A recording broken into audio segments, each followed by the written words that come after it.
It was just this Christmas that went by, and things were getting busy. I had to start buying presents for my parents, my brother Matt, and my 3 sisters, Laura, Sarah, and Linda.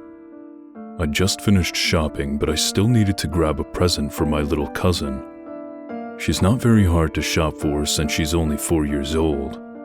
She likes things like Care Bears and My Little Pony.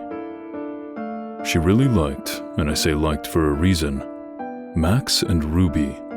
So when I decided to go looking for a present, I figured something like a Max and Ruby DVD would have been perfect, since she liked to watch it on a daily basis. However, Christmas meant that many of the online DVDs were sold out in most places. I went to look on eBay as well, but figured I couldn't trust what condition the DVDs would have been in. So I was stuck in a rut for a while, until that stupid package arrived. I was at home, still scrolling for a stupid DVD until I heard the sound of something being pushed into my letterbox. I caught a hold of it before Luna, the dog, did, and looked at the package. It seemed to be wrapped fairly badly, with what looked like grease marks and stains on it. Naturally, as anyone would, I decided to open the package. Inside was something that I couldn't explain. It was a Max and Ruby DVD, but I'd never seen one like it online. It was like some little kid had drawn on the front cover with a marker. The title was just Max and Ruby, with what looked like a poorly drawn illustration of Max and Ruby on the front. There were no names or anything, but on the back, it had a list of 4 episodes, all with blunt titles. Episode 1, Episode 2, Episode 3, and Episode 4, R.I.P. Mommy and Daddy. I quickly gave the DVD a watch over. To my surprise, all the episodes were in perfect quality and seemed to have no flaws. It was as if it was a real DVD, just with a homemade cover.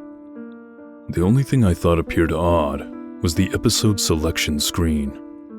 The episodes had names, but they were all titled Max and Ruby 1, with the numbers being changed as it went down the list. The actual selection screen was just a plain white screen with black text and nothing else.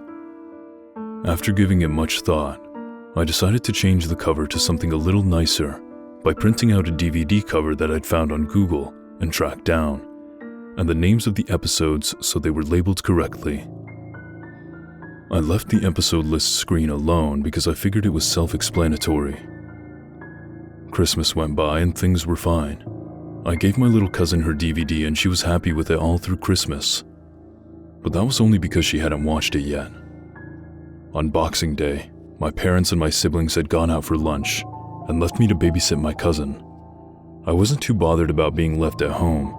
I figured now was a good time to put on the DVD for her.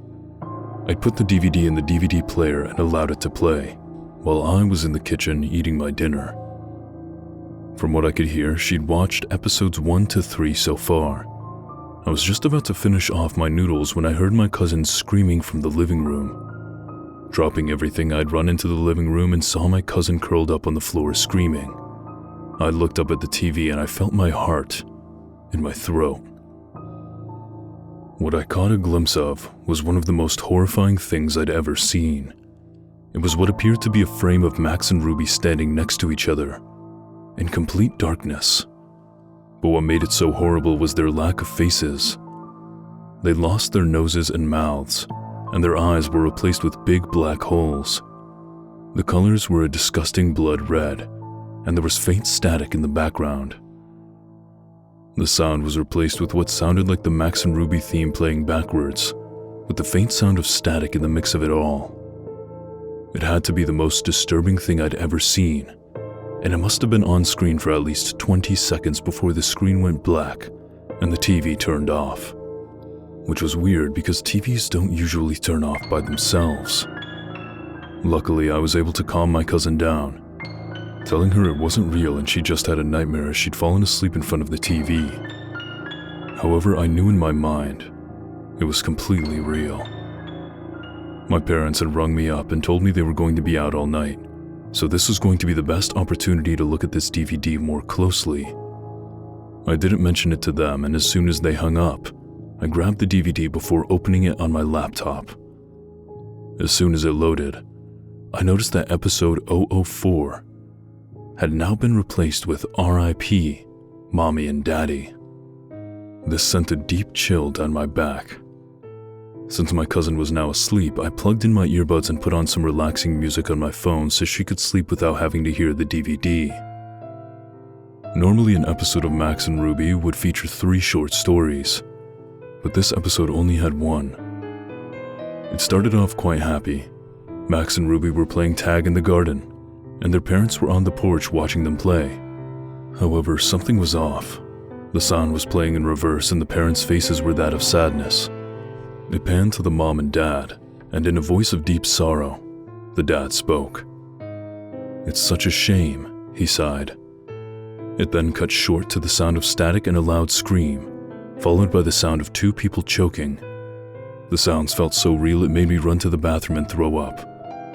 The scene then switched to both Max and Ruby standing in front of what looked like a gravestone, labeled RIP Mommy and Daddy. The 2 of them had no faces. At this point, there was also no sound apart from faint static. The scene remained on screen for about a minute and a half before it cut away to black. It then changed scenes again, now showing Max and Ruby sitting in Ruby's room.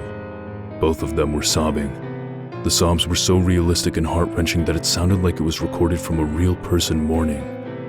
What happened next was probably the most disgusting yet saddest thing I'd ever witnessed. The scene had changed to Max sitting in his room. He was standing on a chair with a noose hanging from the ceiling. He placed the noose around his neck. My computer scene faded to black as the static got louder. Almost instantly, it then cut to Ruby walking in on her brother. She let out a horrific scream as the background turned black. The camera was panned on her face as the sound of a chair being kicked and the same choking from before began to play. The picture of Ruby's face stayed on screen for a good 5 minutes. This time her eyes had returned to the same gaping holes. Ruby then started crying, and as before, there were no other facial features. The static slowly grew louder and drowned out the sound of her cries. The scene cut to black with a loud static. When the screen returned, Ruby was standing now on her own, in the garden by 2 gravestones. One was labeled RIP Mommy and Daddy, and the other, RIP Brother. At this point, I'd already been sick and I was shaking. The episode seemed to have come to an end at last, as an old computer noise started playing. I was about to eject the DVD when the same image came up like it did on the TV. This time, however, there was text above the 2 rabbits which said, "Death is our only release." There were no credits or anything else.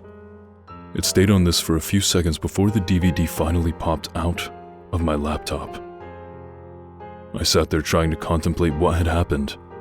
In my shock and fear, I made the foolish decision to break the DVD up as much as I could before leaving the house. Afterward, I shoved the pieces down the drain. Thankfully, I kept a few screenshots and saved them to my laptop. The next couple of days went past without anything unusual happening. I had a few nightmares about that DVD, but luckily that was all. My cousin had gone back home along with my aunt, my uncle, and my other cousins.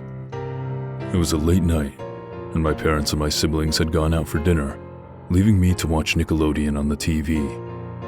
I heard what sounded like someone posting something through the door. At this point, the DVD had left my mind since I hadn't told anyone about it. However, it all came flooding back when I looked down at the letter in front of me. It was just messily folded up and said, "You're our only release." No, just no.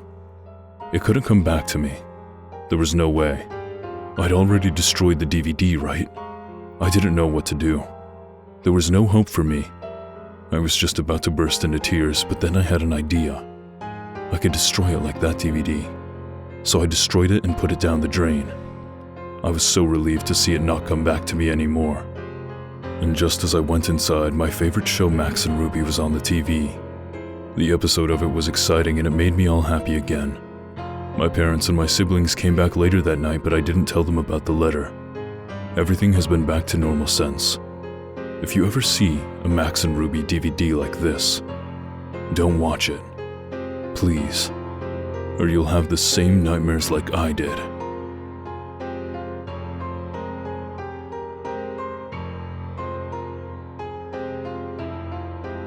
Alright, that was Max and Ruby 0004, which is the name of the 4th episode, I guess. I like the setup that the last episode was just kind of delivered. I feel like a lot of this doesn't really hold up today, it's not very timeless, because you could just get like a Ring doorbell or something. You could see who was delivering the package. Also, the person said that they, like anybody, would open the package, and personally, I don't know, that's like a federal crime in the United States. I wouldn't open anybody's mail that was incorrectly delivered to me. I've had it happen before. I just return it back to the post. I liked how they didn't immediately notice that it was a lost episode and discovered that all on their own. Rather, their cousin was the one who played it, and then they discovered their cousin curled up, crying. That was unique compared to other lost episodes. But honestly, it feels like a lot of these lost episodes are just the same thing over and over again. Let me know if you guys like these. Also, I wonder how many people actually listen to the review part of this and not just the story. I could probably say anything I want here. Overall, I'd give it a 1 out of 5. I felt like that last paragraph was completely unnecessary. If they removed that last paragraph, it would have made it like a 2 out of 5. But the whole thing was just bad. I don't know, maybe that's just me. Let me know what you thought below. And thank you for listening, and for answering the call of the night spirit.